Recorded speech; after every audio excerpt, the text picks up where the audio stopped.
Hola, extraordinario sábado. ¿Qué tal la están pasando? ¿Cómo estuvo su semana? Espero que fenomenal. Para los que nos siguen en redes sociales saben que subimos fun facts, cumpleaños, pero también datos históricos. El 20 de septiembre encontré uno que se me hizo tan interesante que cuando comencé a leer un poco más de él, decidí ahondar y crear este espacio para que ustedes también tengan este conocimiento. Bueno, me refiero, cuando hablamos de las inundaciones en la Ciudad de México, siempre hacemos referencia a que el problema es que no tenemos una forma eficiente de canalizar nuestra basura o que no se desasolvan las cañerías de la forma correcta y que esto hace que obviamente tengamos inundaciones cada año en zonas muy específicas de la ciudad. Pero la verdad es que no. El pasado 20 de septiembre de 1629 hubo una inundación catastrófica en la Ciudad de México. Y cuando comencé a leer el porqué me di cuenta que esta es una gran consecuencia que seguimos arrastrando hoy en día. Y todo inicia cuando nuestros antepasados decidieron construir la ciudad de Tenochtitlan. Porque obviamente, y como ustedes saben, se hizo en una de las isletas contenida entre varios canales de agua y varios lagos, entre ellos el lago de México, el lago de Texcoco, el lago de Xochimilco, Salcotán, Zumpango. Todos estos eran obviamente cuerpos de agua que estaban alrededor de este espacio en donde deciden construir Tenochtitlan. La diferencia era que nuestros antepasados, al momento en el que empezaban a distribuir sus casas, empezaban a diseñar estos pequeños canales o acequias de agua, que son zanjas que permite que exista un flujo del agua hacia afuera y que permite que tanto de los lagos se conecte para los ríos y el agua pueda fluir. El problema es que en 1521, cuando llegan los españoles a México, cuando colonizan y cuando deciden construir la ciudad sobre Tenochtitlan, no crearon todos estos pequeños conductos y ramales para permitir que el agua saliese.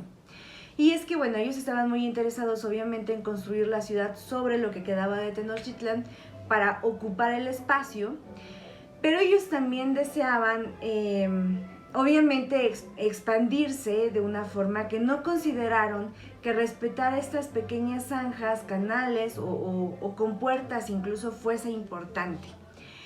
¿Qué es lo que ocurre? Aquí desafortunadamente cuando los originarios trataron de decirle a los españoles a lo mejor consejos de cómo hacer la construcción, ellos dijeron, bueno, nosotros como españoles hemos construido grandes ciudades y no necesitamos este apoyo. Entonces no tomaron en consideración toda esta parte. Esto provocó diferentes inundaciones en 1555, 1580, 1607, 1615 y 1623. Como las inundaciones provocaban daños fuertes y era muy difícil después desahogar el agua, porque obviamente ¿cómo lo desahogas si no tienes los canales pertinentes?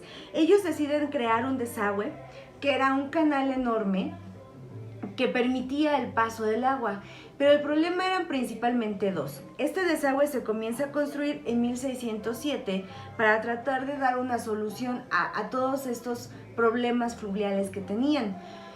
Pero habían dos problemas. Uno, era grande, pero solo estaba contenido en un extremo. Entonces esto no permitía desahogar todo el agua que estaba en las demás partes de la ciudad. Y el segundo, era demasiado caro, tanto su mantenimiento como la construcción. Entonces decidieron dejarlo pendiente. Y esto provocó que el agua se siguiera acumulando. Hasta que, por fin, en 1629, el 20 de septiembre, leí que estuvo lloviendo durante 36 horas.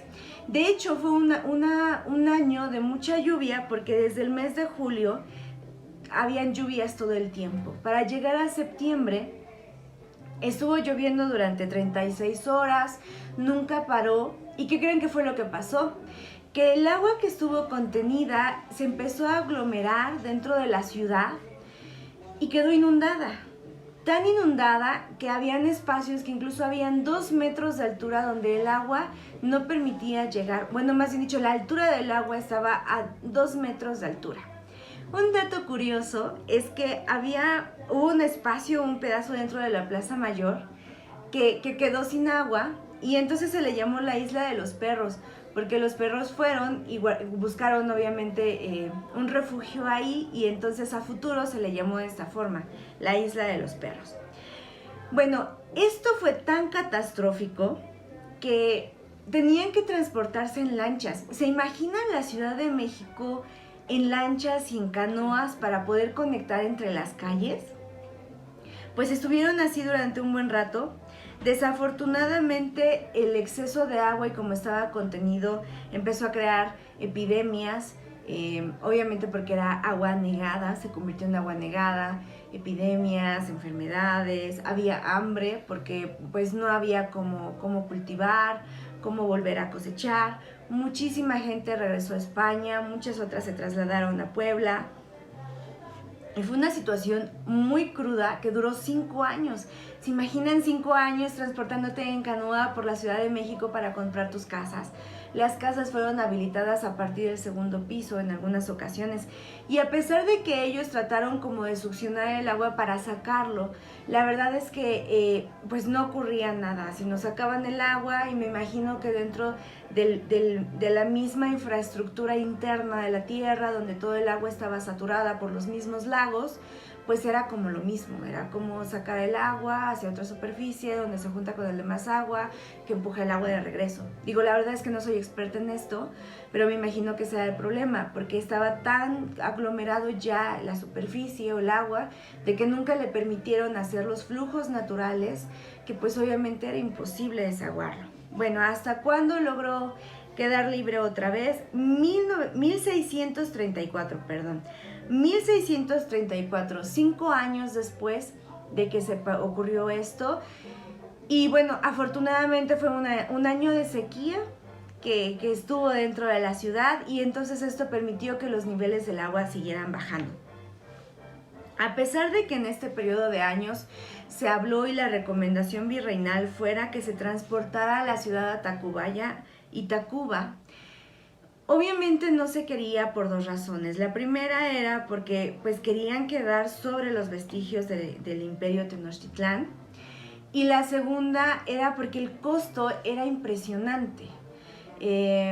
No se comparaba. Lo que leí es que al final lo que terminaron gastando fueron 7,000 pesos, pero para poder transportarlo eran, 7 millones. Y para poder transportarlo eran 50 millones. Entonces la comparación del gasto es impresionante. Bueno, entonces si transportamos esta parte de cómo fue construida la ciudad hacia el futuro, pues encontramos que seguimos teniendo esta gran complicación toda la vida. Hay otras inundaciones muy relevantes a lo largo de los siglos. Tan es así que Porfirio Díaz crea el Gran Canal, que era precisamente con esta intención de tratar de desahogar las grandes cantidades de agua que existían y tratar de hacer que que afectaran menos.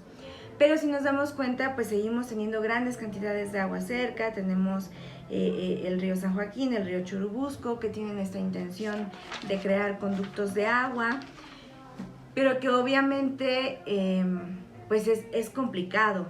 Es complicado porque desde un inicio nuestra ciudad fue construida sobre esta gran estructura y mancha de agua. Entonces se me hizo muy interesante porque esto debate un poco la teoría de que lo que tiene que hacerse son cosas sencillas, sino más bien es un problema que ha sufrido la ciudad durante siglos.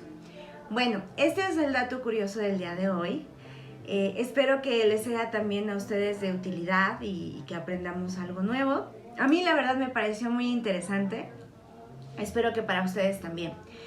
Así que pues los dejo por ahora. Espero que tengan una genial semana. Ya nos estamos acercando a octubre. Dicen que las lunas llenas de octubre son maravillosas. Esperemos que este año no sea excepción. Recuerden seguirnos en Sax Magazine en Twitter, Facebook, Instagram, YouTube. Para los que nos ven por YouTube, síganos en los podcasts, tanto en iTunes como en Instagram.